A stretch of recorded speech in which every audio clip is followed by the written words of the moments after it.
Travis Wingate. So I warned you guys to watch the video to the end on sex slavery. So now we're going to do a shorter segment, I hope, to explain it in fuller detail.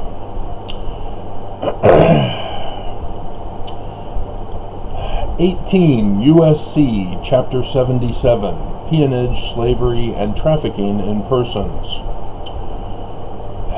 Under 1581, whoever holds or returns any person to a condition of peonage or arrests any person with the intent of placing him in or returning him to a condition of peonage shall be fined under this title or imprisoned not more than 20 years, or both. If death results from the violation of this section, or if the violation includes kidnapping or an attempt to kidnap, aggravated sexual abuse, or the attempt to commit aggravated sexual abuse, or an attempt to kill, the defendant shall be fined under this title or imprisoned for any term of years or life, or both.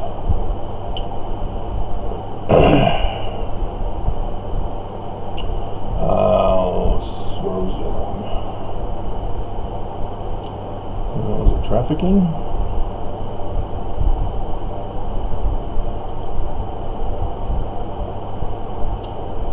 Whoever, that's 1590, whoever knowingly recruits,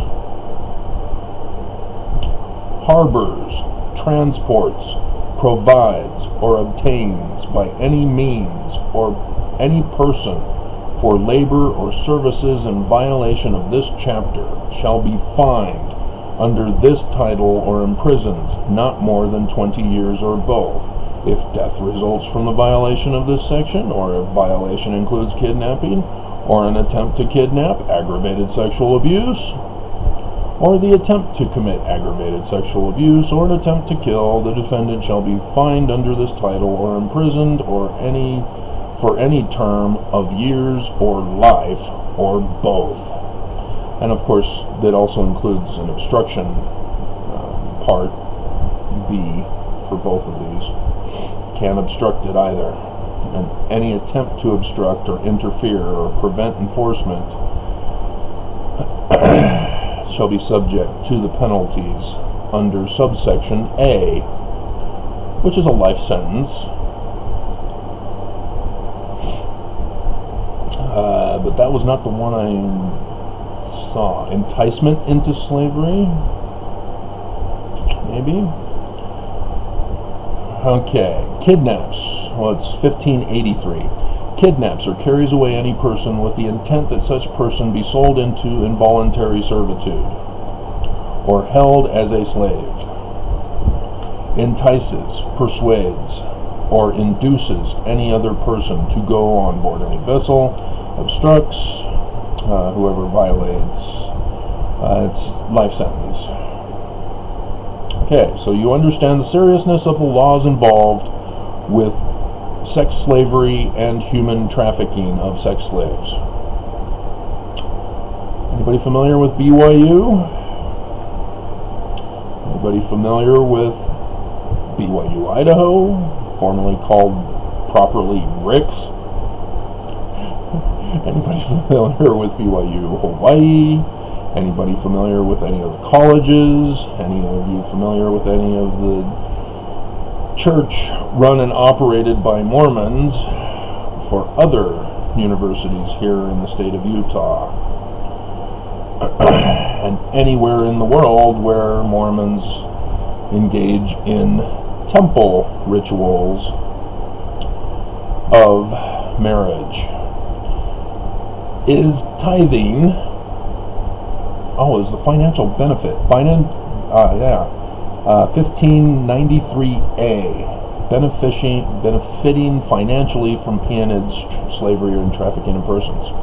Whosoever knowingly benefits financially or by receiving anything of value from participation in a venture which has engaged in any act of violation of this chapter, knowing or in reckless disregard of the fact that the venture has engaged in such violation shall be fined under this title or imprisoned in the same manner as completed violation of such section. Life.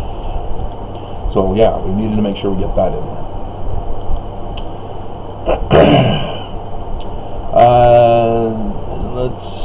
You guys remember the whole controversy scandal of the law of obedience, especially women, right? Yeah, my mother always lost an argument with my dad. Always.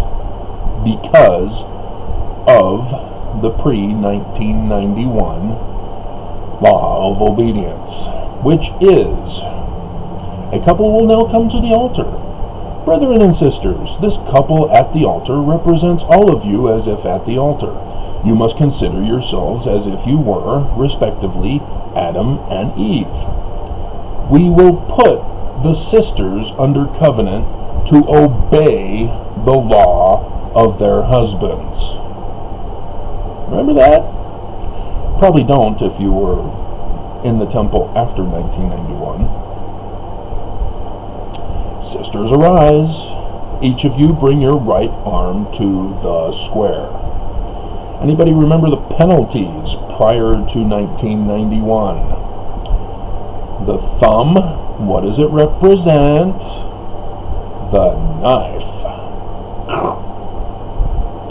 And so when you make a right arm to the square for these covenants, you are making a promise to kill yourself if you violate it.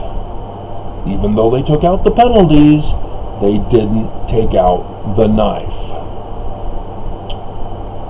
You and each of you solemnly covenant and promise before God, angels, and these witnesses at this altar that you will each observe and keep the law of your husband and abide by his counsel in righteousness. It was changed after with 1991 to the following. A couple will now come to the altar. Brethren and sisters, this couple represents all of you as if at the altar. You must consider yourselves as if you were, respectively, Adam and Eve. We will put each sister under covenant to obey the law of the Lord and to hearken to the counsel of her husband, as her husband hearkens unto the counsel of the Father. Oh, gee, it's now hearken rather than obey. Yeah, that changes everything, doesn't it, women? Nah, no. Because the tradition was still passed down and understood. The man presides in the family. What does preside mean? Oh, it means the wife wears the pants. No. You cannot fight abuse with further abuse. So nobody's supposed to wear the pants. Take your pantses off. You might save some marriages that way.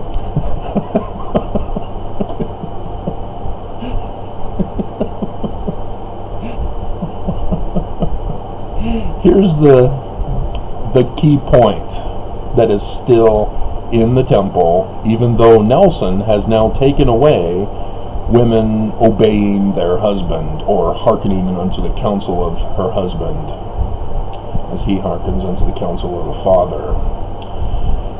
Because he still put in the law of chastity, those according to his law, which is section 132, which is polygamy, which is also sex trafficking and sex slavery. But this is the marriage ceiling. This has not changed. See, the church distracted you with the law of obedience and the law of chastity as the temple ceiling and the knife still remains in the temple.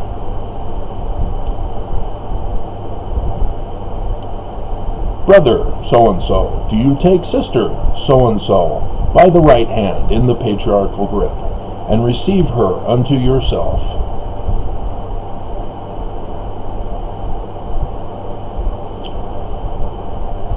Sister so-and-so, do you take brother so-and-so by the right hand in the patriarchal grip and give yourself to him?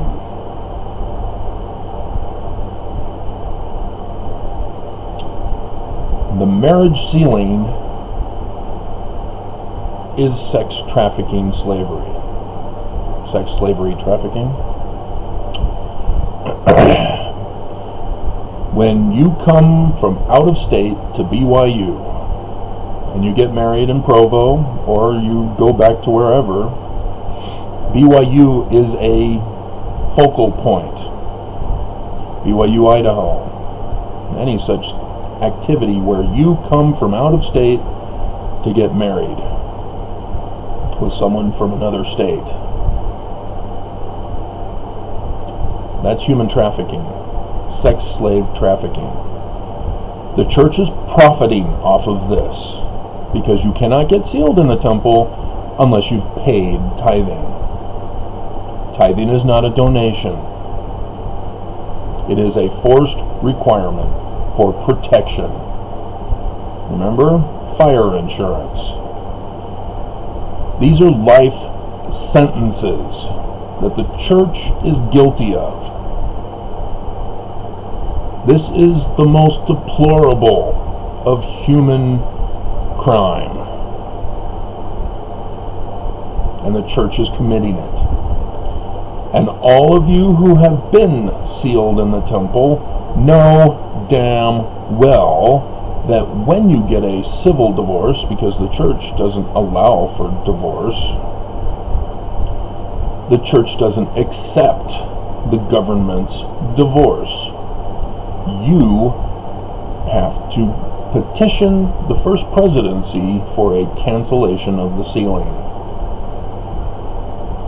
Because the second wife, well, the first woman formerly called my wife, she abandoned the marriage. A year later was able to get a divorce without my consent. And then a year after that, she then applied for a cancellation of the sealing.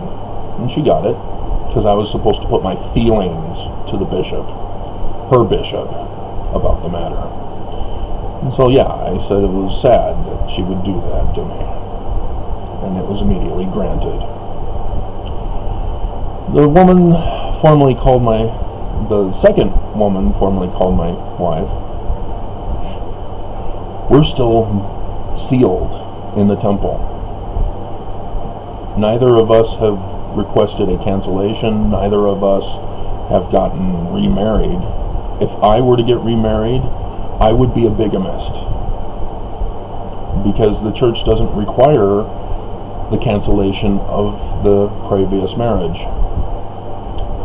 But if she wants to get remarried, she has to get a cancellation of the sealing before it can be approved. That's the way it is in the church. That's called bigamy. The church said, hey, we're not practicing polygamy anymore, but they're still practicing bigamy and sex slavery and human sex trafficking. This is how horrible and evil and awful and all of those words to describe the church, to describe the leaders of the church. So why isn't the church being taken down by our government?